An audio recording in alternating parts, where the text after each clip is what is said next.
Bonjour et bienvenue à cette deuxième journée du colloque Jeux de rôle et transmission littéraire. Je suis ravi d'être ici.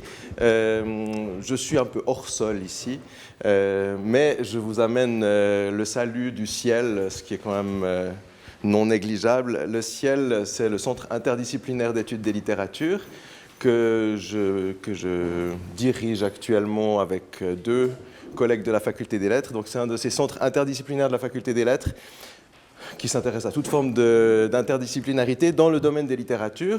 Donc ce colloque-ci est tout à fait dans les missions de notre centre. C'est pour ça que nous sommes heureux de lui apporter un petit soutien financier et aussi un soutien moral ou amical par ma présence ici.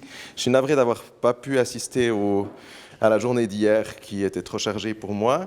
Et je resterai ici ce matin et j'ai des cours cet après-midi. Donc ma présence sera brève. Je suis navré, mais je suis heureux d'être ici pour cette matinée.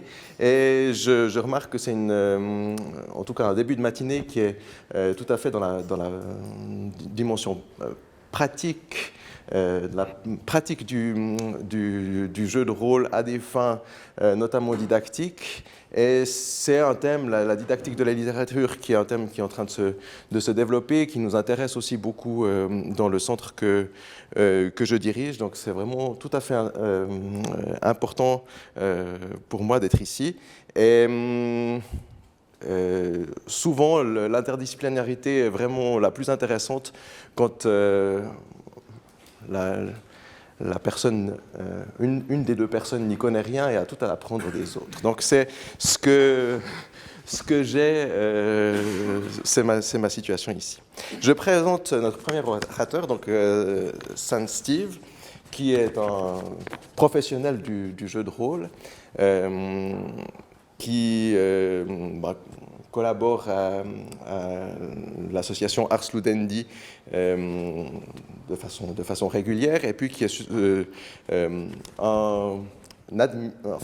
fondateur, mais administrateur, en tout cas, quelqu'un qui travaille dans la conception du jeu de rôle, dans cette société 2D sans face, notamment, et puis qui est auteur aussi de deux jeux de rôle, qui s'intéresse et qui va nous parler tout particulièrement des usages non prioritairement ludiques du jeu de rôle, donc usage notamment didactique.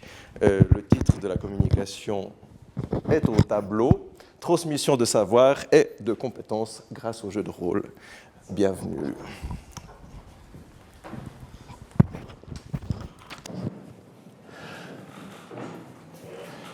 Bonjour à tous, merci pour cette introduction. Alors en effet, je fais partie d'une maison d'édition et je suis aussi auteur sur certaines gammes de jeux de rôle, mais ce n'est pas ça dont je vais vous parler aujourd'hui. J'ai développé justement un intérêt pour les utilisations particulières, les utilisations non ludiques du jeu de rôle.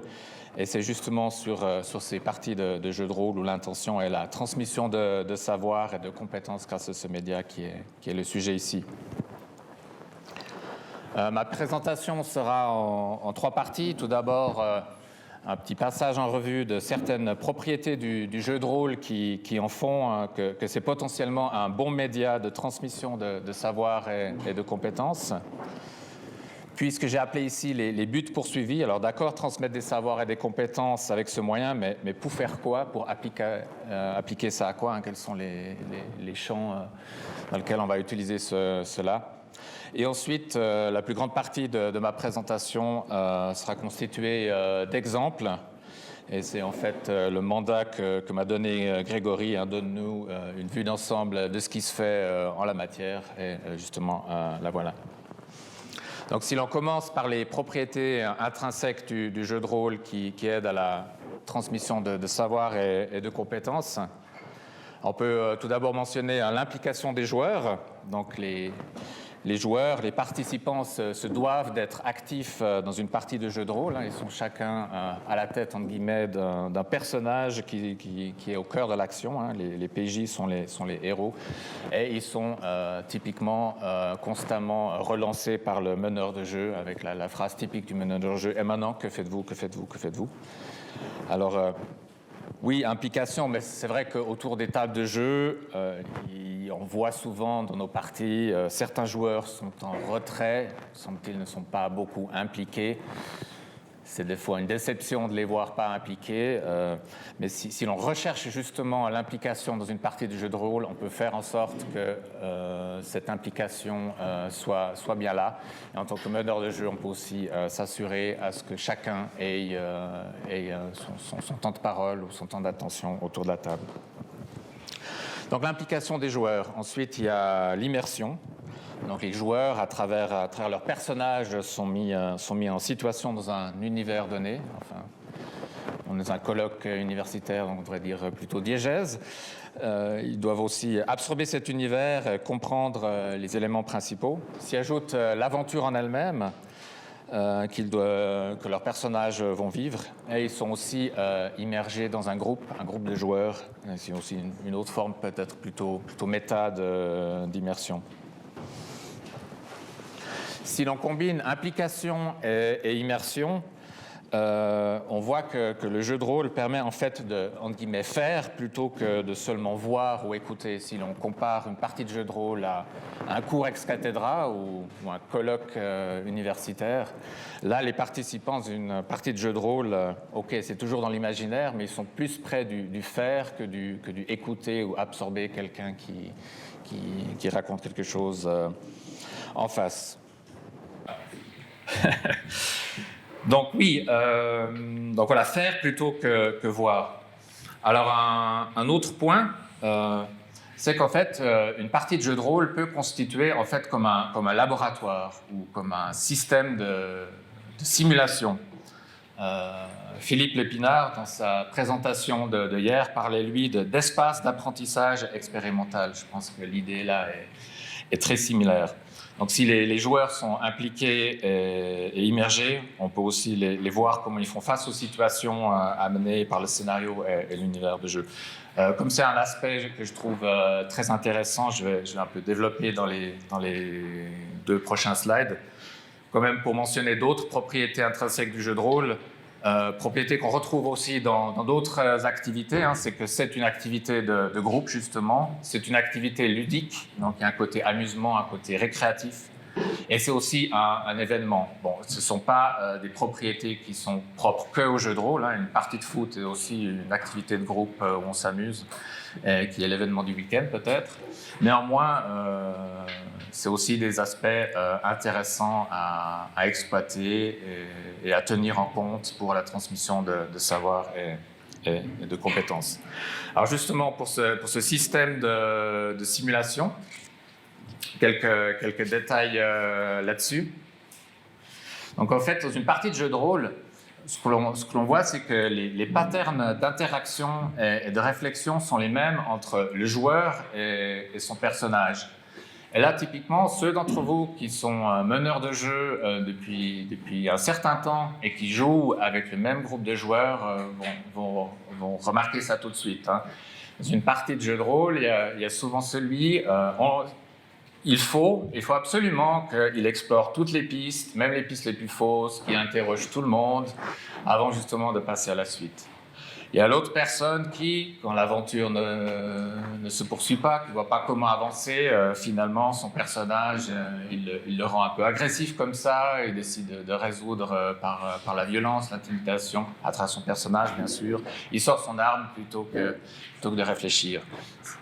Il y a des gens comme ça, on remarque aussi ceux qui sont plutôt leaders, ceux qui amènent plutôt des idées, ceux qui ne peuvent pas s'empêcher de faire une blagounette au moment où on a mis une tension dans la partie.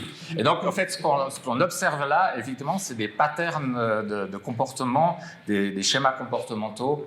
Et ces schémas et ces patterns que l'on voit autour de la table de jeu de rôle, et ben en fait, elle se retrouve aussi dans la vraie vie du joueur. On peut faire des parallèles entre dans la partie de jeu de rôle, que ce soit comment le joueur gère son personnage ou comment il agit autour de la table, et la vraie vie.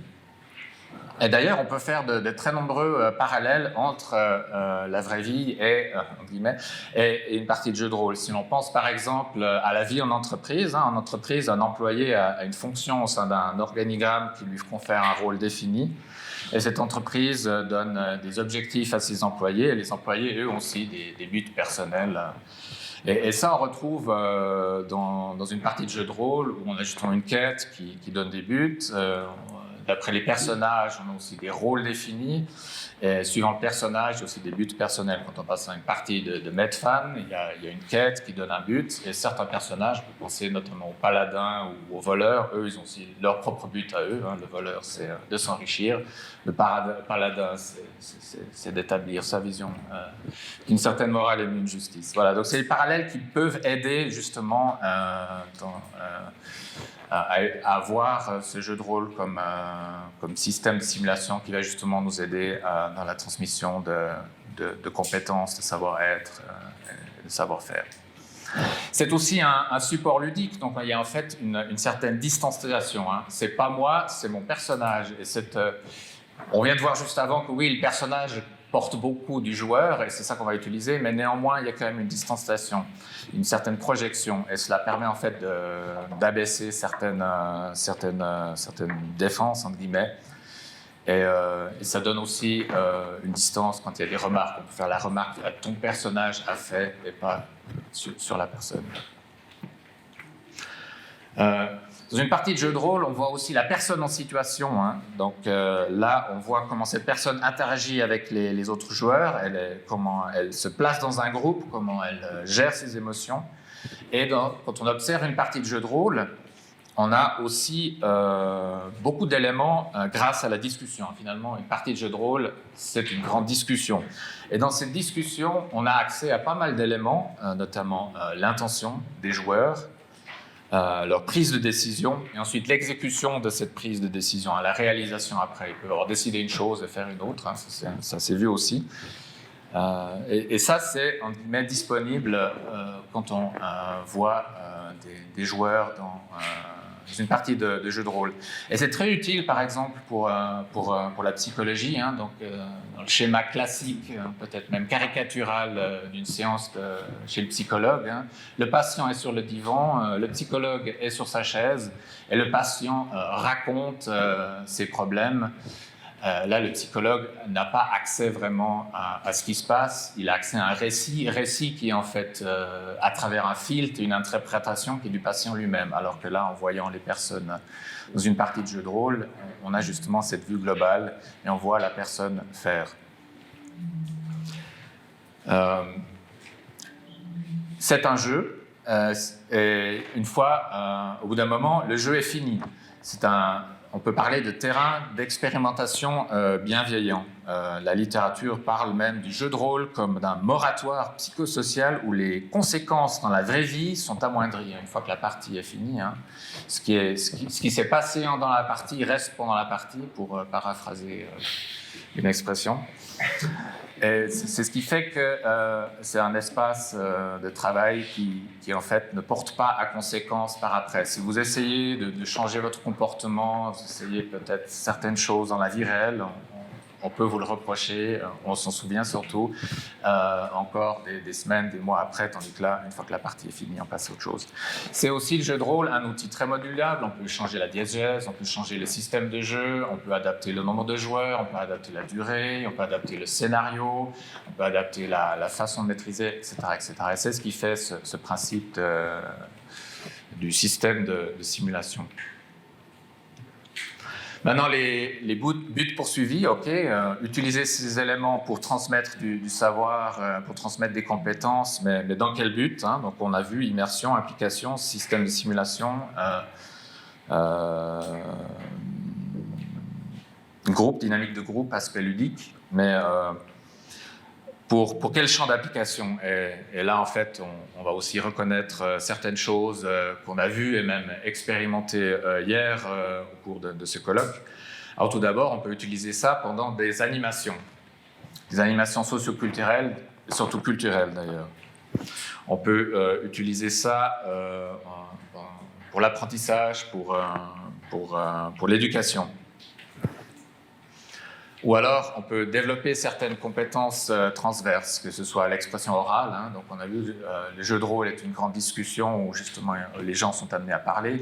On développer une certaine expression écrite si l'on amène les participants à écrire un scénario ou à écrire des comptes rendus. On peut travailler une dynamique de groupe, on peut travailler la résolution de problèmes. Hein, dans ces quêtes, qu'est-ce qu'on fait très souvent? On fait face à une certaine adversité, et cette adversité, on essaie de la surmonter. C'est une forme de résolution de problèmes. La négociation, l'établissement de stratégies et de tactiques. Hein, il y a beaucoup de scénarios où il s'agit en fait de gérer tactiquement, que ce soit un combat, une attaque, etc. Et on peut développer des parallèles. Et le jeu de rôle aussi pour développer la créativité et l'imagination. Donc dans ces trois premiers points, c'est surtout l'immersion et l'implication hein, auxquels on fait appel. Et en fait, le dernier point, ce serait l'analyse personnelle et le développement personnel. Hein, donc, utiliser le jeu de rôle pour des introspections ou développer son savoir-être ou son savoir-faire. Alors, comme on est dans un colloque littéraire, il faut quand même certaines citations. Alors, je vous propose la citation d'un certain Leonard Canterman, qui est un médecin basé en Ohio et auteur de plusieurs jeux de rôle. Et il écrivait dans le magazine Different Worlds « Je vois la pratique du jeu de rôle comme une opportunité pour les gens d'en apprendre plus sur eux-mêmes, en explorant les possibilités offertes par les différentes façons d'agir, même au point de considérer d'autres systèmes de moralité. À travers le moyen sûr de la fantasy, les gens peuvent apprendre qui ils sont et pourquoi ils pensent et agissent comme ils font. » Alors, ce qui est intéressant dans cette situation, outre le fait qu'évidemment elle souligne mon propos, hein, pas folle la guêpe, c'est qu'elle date de 1979, 1979 dans d'autres contrées, et c'est en fait que 5 ans après l'apparition de la première édition de D&D. Donc évidemment, ce ne sont pas des catégories entre guillemets étanches. Hein. Donc on peut faire de l'éducation, de l'apprentissage à travers des animations, développer certaines compétences, aussi une forme d'apprentissage, et le développement personnel, on peut développer des compétences. Alors là, pour la suite de mon propos, on va revenir maintenant dans chaque catégorie sur des exemples où cela a été utilisé. Comme les deux premières catégories, on a vu déjà des exemples hier, où on a même fait activement, hein, notamment ceux qui ont participé le soir à jouer votre savoir. On va plutôt passer assez vite dessus et venir plutôt sur les deux points suivants. Alors, pour commencer avec des animations de type socioculturel, là, j'ai pris un exemple, c'est des expositions à la Bibliothèque nationale de France. La BNF n'est pas seulement en guillemets, une bibliothèque, elle propose aussi des expositions qui sont ouvertes au grand public. Et là, il y a eu la volonté de la directrice de ces expositions de les rendre plus dynamiques, de ne plus laisser les visiteurs n'être que des consommateurs passifs de culture. Et justement, l'idée là était de créer pour chaque exposition un jeu de rôle où les visiteurs-joueurs, pour pouvoir progresser dans la partie, devraient avoir compris bon nombre d'éléments de l'exposition et sont amenés à les mettre en jeu. Alors là, il y a deux exemples. Donc, il y a eu une exposition intitulée Héros de Achille à Zidane. Et en parallèle à cette exposition ont été développés 2 jeux de rôle, Odyssée héroïque et le club des Vengeurs masqués. Alors Odyssée héroïque, c'est un jeu où les personnages sont des héros mycéniens de la Grèce archaïque, donc du 2e millénaire avant Jésus-Christ. Et dans ce jeu de rôle, on retrouve justement deux côtés. Il y a un côté découverte d'une civilisation, de sa structure, de comment la société est organisée, de sa culture, etc. Et il y a le côté héroïque qui, lui, est plutôt rendu par le système de jeu. Dans ce système de jeu, les compétences ne sont pas des chiffres de 1 à 6, de 1 à 10, mais sont en fait caractérisées par des mots. Dans la compétence, on a soit un niveau commun, un niveau héroïque, un niveau mythique, un niveau divin ou un niveau titanesque. L'autre jeu, le club des Vengeurs masqués, qui doit bien se dérouler 3-4 000 ans après le premier. Les personnages sont des vengeurs masqués dans une mégalopole nord-américaine avec tous les poncifs qui vont avec, les valeurs manichéennes du bien et du mal, un certain kitsch, une certaine naïveté, évidemment des capacités hors du commun. Cela c'est aussi fait pour une autre exposition, la légende du roi Arthur, avec un jeu appelé Quête arthurienne. Et récemment, vous avez probablement remarqué que la BNF avait une exposition sur Tolkien. Et en parallèle de cette exposition Tolkien, il y a eu des jeux de rôle Medfan pour plonger le visiteur dans un univers, une diégèse qui est semblable ou identique, suivant le jeu choisi à celle de Tolkien.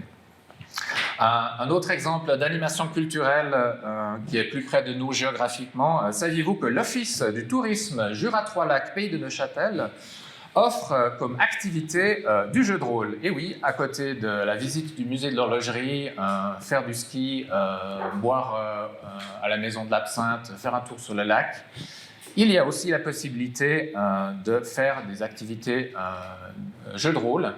J'ai encore vérifié hier soir, elles sont toujours disponibles sur le site de l'Office du tourisme. Et si vous vous inscrivez, vous allez faire des parties de La Chaux-de-Fonds 1904, un jeu de rôle qui permet de découvrir la ville de La Chaux-de-Fonds à la Belle Époque, qui est vraiment une période faste dans cette ville très particulière, et sa structure. Vous avez entendu parler de l'urbanisme horloger. Évidemment de toute l'industrie horlogère et certains personnages hauts en couleur de l'époque. Donc c'est un jeu développé par Lionel Janra et donc que vous pouvez aller jouer simplement en passant par l'Office du tourisme. Passons au milieu éducatif. Là, peut-être pas besoin d'en dire grand-chose. Par exemple, l'exemple de l'usage en cours de langue. On a vu hier un exemple dans la présentation de Philippe Lépinard. Là, vraiment, la partie est plutôt une occasion de faire travailler l'oral d'une langue étrangère. Donc là, on a plutôt le jeu de rôle comme vecteur, où on utilise surtout l'implication, l'engagement. Mais on voit aussi des exemples d'utilisation du jeu de rôle pour faire passer des concepts scientifiques. Là, j'ai vu des jeux de rôle où justement il s'agit de jouer des scientifiques dans une base spatiale où justement il faut faire appel à des connaissances pour résoudre les différentes situations. Des scientifiques capturés par des Russes pendant la guerre froide sont obligés, forcés à travailler sur une nouvelle forme d'énergie. Ça, ce sont des jeux développés par la Fédération française de jeux de rôle. C'est aussi un exemple d'animation, ça a aussi été utilisé pendant les fêtes de la science en France. Mais ce que j'ai surtout vu de mon modeste angle de vue, c'est que le jeu de rôle est surtout utilisé pour l'histoire. Donc là, on a 3 exemples de jeux de rôle développés spécifiquement pour enseigner l'histoire. On a Mystère à Rome et Mystère au monastère, qui sont des jeux développés par Rodolphe Bondigel, qui est professeur d'histoire-géographie à Saint-Martin-de-Fontenay, en France, et Quotidier, qui est développé donc par Grégory, élaboré dans le cadre d'un séminaire ici à l'UNIL et aussi utilisé en classe. Grégory en parlera bien mieux que moi dans une présentation qui suivra encore aujourd'hui. Donc là, c'est vraiment l'implication, l'immersion et le côté récréatif. Aussi mentionner que l'Italie est plutôt pionnière là. Ils ont notamment nommé concepteur de jeux expert Andrea Angelino, Eux, donc c'est le gouvernement qui a nommé M. Angelino concepteur de jeux expert. Il est auteur de jeux de rôle, oui, mais aussi de manuels sur l'utilisation du jeu de rôle dans les écoles et les bibliothèques, et qui doit donner aussi des formations. Et là, on a 3 exemples de publications par des institutions publiques de jeux éducatifs. On a Orlando Furioso, justement de Andrea Angelino, qui est un jeu de rôle sur les paladins du roi Charles, basé évidemment sur le poème épique Orlando Furioso du début du XVIe siècle. C'est publié par la municipalité de Rome, distribué dans les écoles et bibliothèques municipales, et ce jeu contient des conseils pour l'utilisation lors d'activités pédagogiques. Il y a aussi Gioca Storia, qui est un jeu de rôle sur l'époque des constructions de cathédrales à Modène, et qui est parrainé par le ministère de l'Éducation de Modène. Et Segno 1945, un jeu de rôle sur la résistance italienne, mais aussi publié par les musées de Ravenne. Maintenant, si on prend les compétences transverses, là on a un exemple, on change de domaine, là on a un exemple où des rôlistes ont développé un jeu de rôle pour la Banque mondiale, un jeu de rôle intitulé « Le développement partie prenante et enjeu ». Et c'est un jeu de rôle qui simule le déroulement d'un sommet mondial lié à un programme de développement. Et vraiment l'idée, c'est d'enseigner la négociation. La négociation, c'est vraiment ces compétences transverses qui passent mal en cours ex cathedra et qu'on essaye de faire passer grâce à un jeu de rôle afin que non seulement on en entende parler théoriquement, mais aussi qu'on entraîne et que les principes rentrent via ce moyen-là. Donc là, les participants jouent des rôles. Il y a pas mal de participants. Semble-t-il, ils ont fait plusieurs parties, entre 20 et 100 participants. Les participants, ce sont des forces politiques au sein de pays bénéficiaires. Hein. Donc, il y a le pays d'Afrique, il y a le pays d'Europe centrale, il y a le pays d'Amérique latine, il y a le pays continent d'Asie. Il y a les bailleurs de fonds, il y a les ONG, etc. etc. Et chacun a ses objectifs personnels, ses personnalités, ses craintes, ses faiblesses, ses préjugés. Et pendant la partie, il y a des événements qui arrivent lors du sommet, il y a des flash infos avec des révélations, il y a des catastrophes naturelles au pays, des interventions d'ONG, même des coups d'État. Et le but, justement, grâce à ce jeu de rôle, c'est d'apprendre le déroulement d'un processus de développement et de les ancrer dans les mémoires. Autre exemple de développement de compétences transverses, mais totalement différent, c'est utiliser le jeu de rôle dans une action caritative. Et là, on se demande, mais pourquoi faire du jeu de rôle lors d'une action caritative? Est-ce qu'on ne ferait pas mieux de leur envoyer des sacs de riz, des docteurs, et de leur construire des hôpitaux, hein? Alerte au cliché, oui, ils sont des clichés avec des gros sabots. Mais là, l'idée, vraiment développée dans ce projet, hein, c'est le projet Butterfly, c'est d'avoir un moyen de faire en sorte que certains enfants et jeunes adultes très défavorisés provenant des bidonvilles de Kampala ou des villages reculés d'Ouganda, que ces jeunes deviennent des entrepreneurs sociaux et des artisans du changement, des change makers, comme on dit en anglais. Et il s'agit de les amener à gérer leur propre projet de développement pour leur communauté, leur famille, leurs camarades. Et pour ça, il faut développer une certaine prise en main de ces projets, une mise en pratique, une capacité à résoudre les problèmes, etc. Donc, en fait, ce qu'on remarque, c'est que ces jeunes sont en fait avides et assez enthousiastes d'être eux-mêmes les personnes qui vont amener le changement de leur pays, mais en fait, ils n'ont pas les connaissances et l'expérience requise. Hein, leur environnement, leurs conditions de vie ne leur donnent pas cette expérience de vie. L'éducation qu'ils reçoivent est très basique et souvent est basée, si éducation il y a, sur la répétition de savoir appris. Et là, l'idée, c'est par ce projet Butterfly de les amener à acquérir une certaine expérience de vie et aussi par le jeu de rôle, qui est un moyen utilisé parmi d'autres. Donc, on les amène grâce à ce jeu de rôle à s'imaginer dans des situations différentes que celles qu'ils vivent, dans des situations données, se préparer avant d'exécuter une tâche. Donc là, on a plutôt de planification, de fonctionner au sein d'une équipe, d'affronter les challenges. Et en fait, ces jeunes issus de milieux très défavorisés, là, dans ces parties de jeu de rôle aussi, arrivent à construire une certaine estime et confiance de soi. car il se voit en tant que héros dans une partie et il arrive très bien en fait. Et cela aide pour cet aspect-là. Donc, juste comme anecdote, Ben Parkinson, qui a lancé ces activités, a d'abord remarqué dans les jeux de rôle que les joueurs raffolent de pouvoir et de combat. Il se dit, c'est pas exactement ce que je recherche. J'aimerais développer quelque chose d'autre que juste utiliser des pouvoirs et faire des combats. Et en fait, là, ils utilisent beaucoup Pathfinder et il est tombé sur la campagne Kingmaker. Et Kingmaker est une campagne où il faut fonder, développer, régenter, défendre un propre royaume, hein, d'où le nom Kingmaker aussi. Un scénario un peu comme ça, sandbox. Et là, en fait, grâce à ce genre d'aventure, on amène justement ce qu'ils désirent amener à ces jeunes. Il y a pas mal d'articles qui ont été écrits sur ce projet Butterfly et il y a pas mal de comptes rendus et d'interviews des participants si vous êtes intéressés. Là, je vois qu'il ne reste plus beaucoup de temps. On va passer rapidement sur l'analyse et le développement personnel. Et là, j'aimerais présenter les activités de Psychostratégie SA, qui est une entreprise basée au Landron, en Suisse, qui a été fondée par un psychologue, Marc Bercier. Et il utilise le jeu de rôle dans sa pratique de la psychologie. Il a développé 3 ateliers, un pour les jeunes à haut potentiel intellectuel, un pour les jeunes qui ont un syndrome d'Asperger et un pour des cadres d'entreprise. J'ai amené deux exemples ici.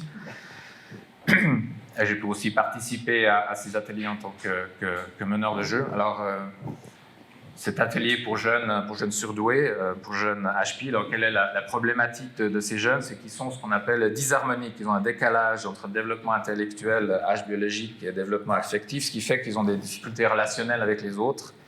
Ils ont besoin d'améliorer leur socialisation, leur comportement et leur manière d'aborder les problèmes. Ils souffrent aussi d'un grand isolement. Alors, les ateliers qui ont été développés sont des ateliers qui se déroulent tout le long d'un week-end. Ça commence vendredi soir, on joue vendredi soir, samedi ça continue, samedi matin, samedi après-midi, samedi soir.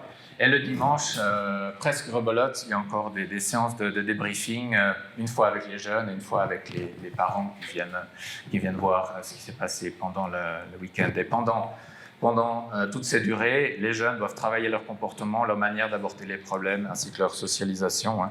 Pourquoi aussi long, c'est justement pour voir le comportement aussi sur la durée et aussi certaines choses qui arrivent qu'à partir d'un certain moment. On voit aussi que ce sont des grandes tablées, avec 10-14 jeunes de 12-18 ans. C'est un peu une cocotte minute sous pression d'interaction entre les jeunes et d'interaction sociale. Donc il y a de quoi faire avec autant de jeunes. Ça leur permet aussi de rencontrer d'autres jeunes qui partagent leurs problématiques, ça c'est aussi pour lutter contre l'isolement.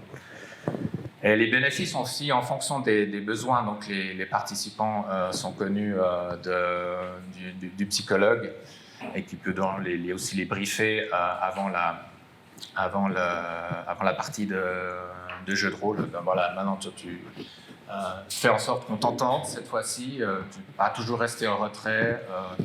Toi, quand tu t'exprimes, essaie de faire en sorte que ce que tu dis n'est pas décousu, mais a une structure, afin que les autres te comprennent. Et toi, maintenant, tu as déjà un parcours assez bon. Maintenant, essaie de prendre ici et là la position de leader. Et les jeunes peuvent ainsi comprendre leur comportement et les conséquences de leur comportement et adapter en fonction des retours. Et comme ces jeunes font plusieurs ateliers, ils peuvent justement à travers ces ateliers travailler sur différents aspects. Alors juste quelques mots comment ces ateliers sont organisés. Là on voit il y a un meneur de jeu, des joueurs, donc ce sont les HPI. Il y a aussi des assistants meneurs de jeu qui sont des anciens joueurs et qui eux aident à la fluidité du jeu, hein, qui sont là en tant qu'observateurs et qui aident aussi les joueurs dans le processus d'apprentissage. Il y a aussi un observateur qui se trouve être aussi le psychologue, et lui, en fait, il est en retrait. Souvent, il fait une activité à côté, hein, il peint les figurines. D'ailleurs, beaucoup des photos qu'on retrouve dans cette présentation sont de cet atelier. Le système de jeu, il faut des scénarios ouverts. Il faut un meneur de jeu non dirigiste parce qu'il faut laisser les joueurs décider. On ne veut pas voir le meneur de jeu, on veut voir les joueurs en action. Donc il faut aussi des règles simples et fluides parce que si ça devient difficile et qu'il y a 10, 12 joueurs, ça commence à prendre trop de temps par rapport à ce qu'on veut. Et le MJ n'est pas leader par défaut. Donc si vous êtes vous-même meneur de jeu, vous reconnaissez certainement ces fois, surtout si vous avez à gérer un scénario assez linéaire. Ah oui, mais toi, répète ton idée que tu as eue. Les autres, ça ne vous dit pas de suivre cette idée ou bon, maintenant on prend une décision, on y va, si vous êtes d'accord. Ça, c'est absolument pas ce qu'on recherche. Il faut que les joueurs s'organisent eux-mêmes.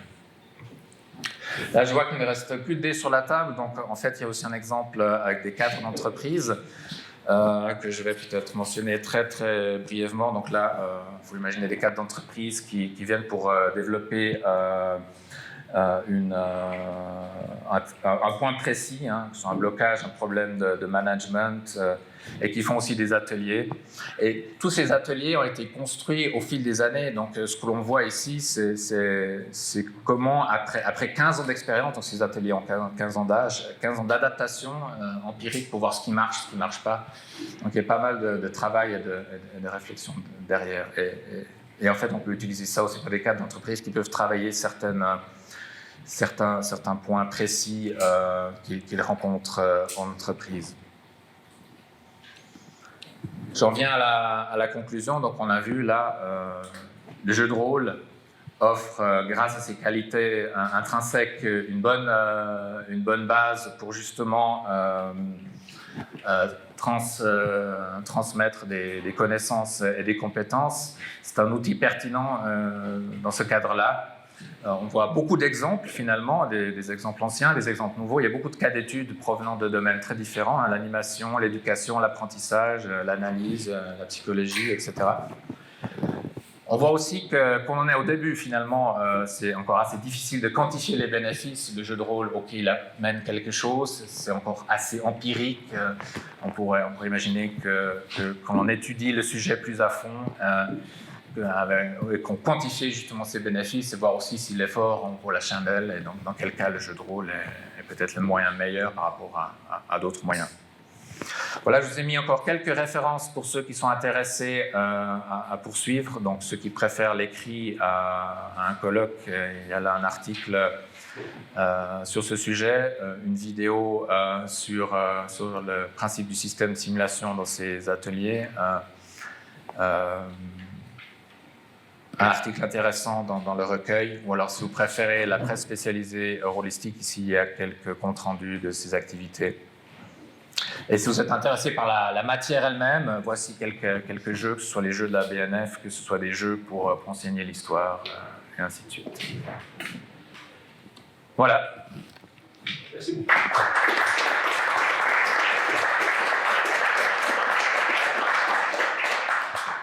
Merci beaucoup pour ce tour d'horizon.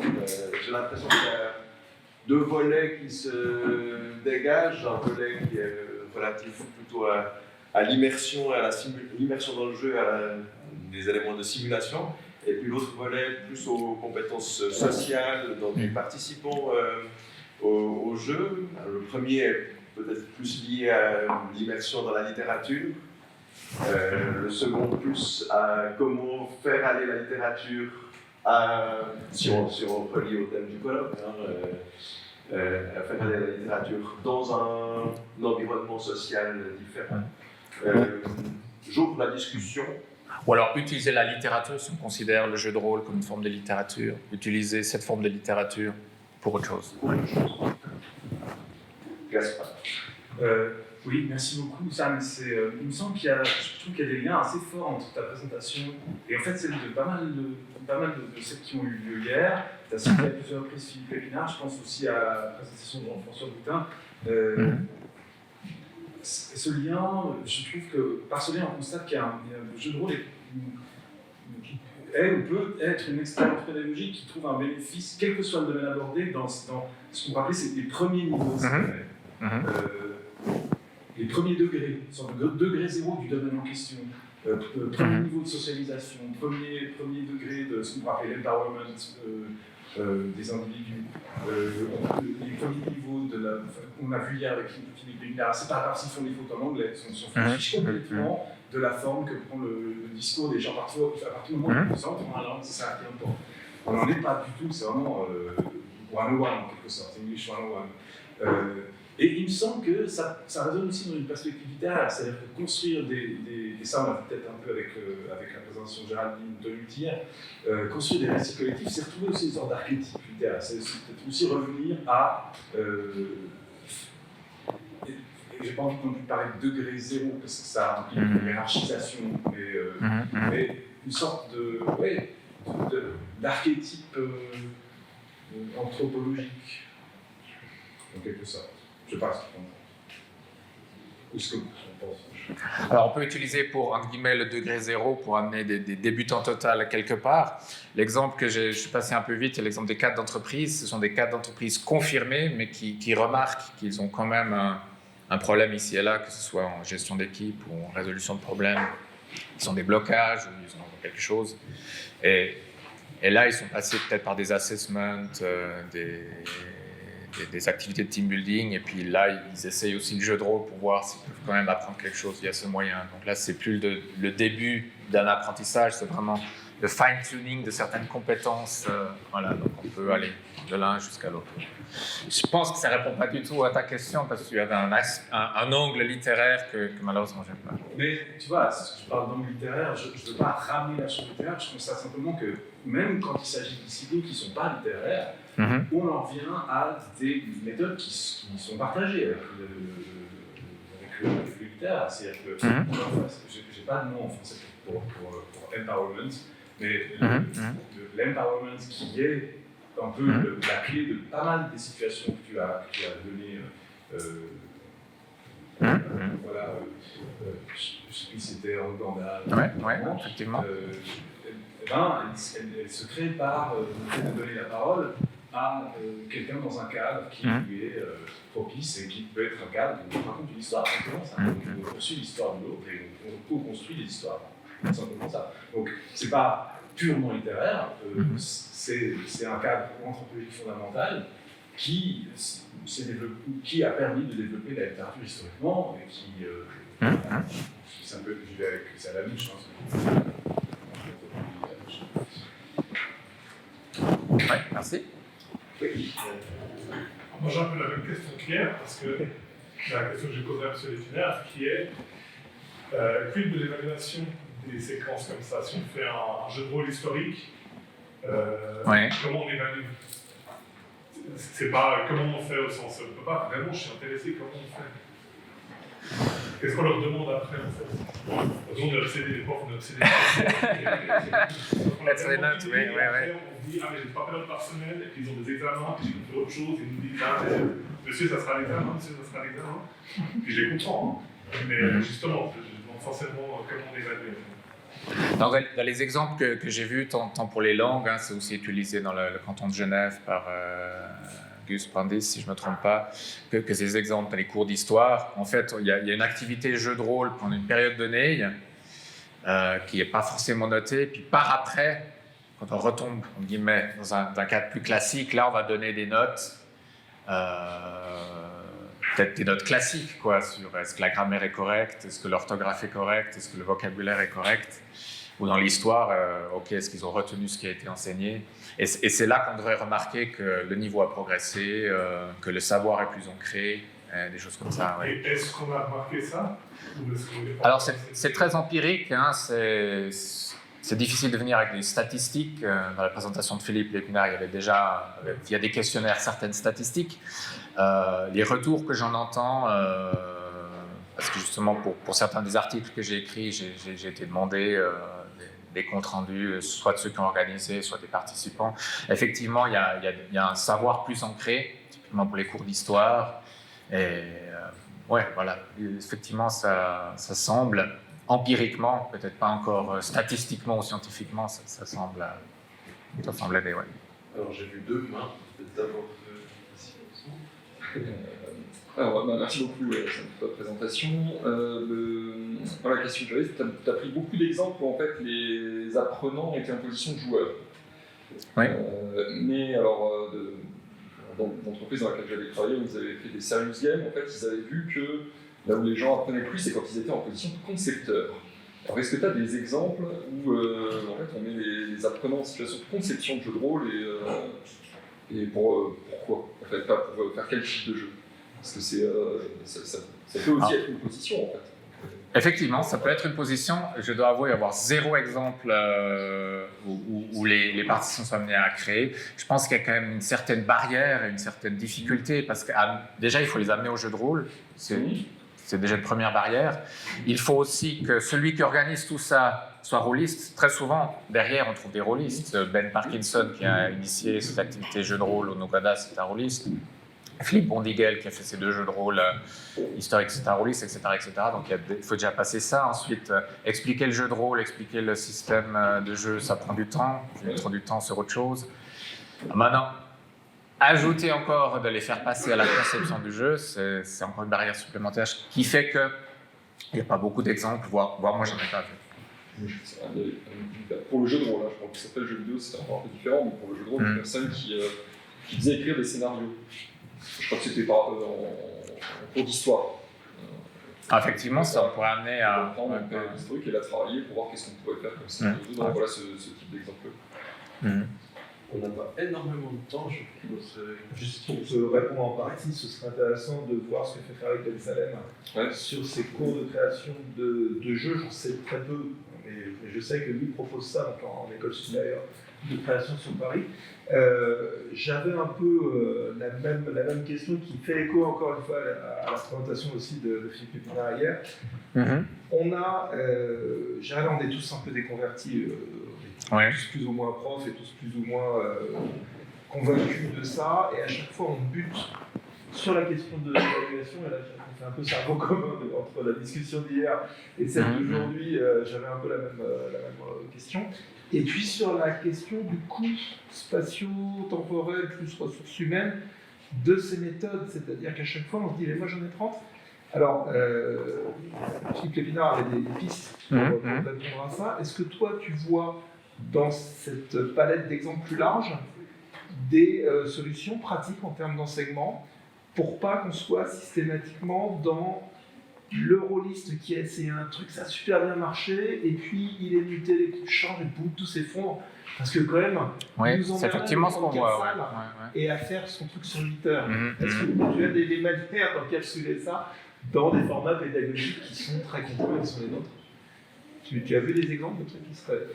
Oui, alors, on voit de tout, justement ces exemples avec des cas d'entreprise où ils sont que 6, jusqu'à ces jeunes où ils sont 12. Et c'est en fait, ça fait partie du système, l'adaptation du nombre de joueurs. Finalement, le jeu de rôle est très, très modulable et c'est aussi un paramètre sur lequel jouer pour obtenir le maximum. Alors, si on parle des milieux scolaires, effectivement,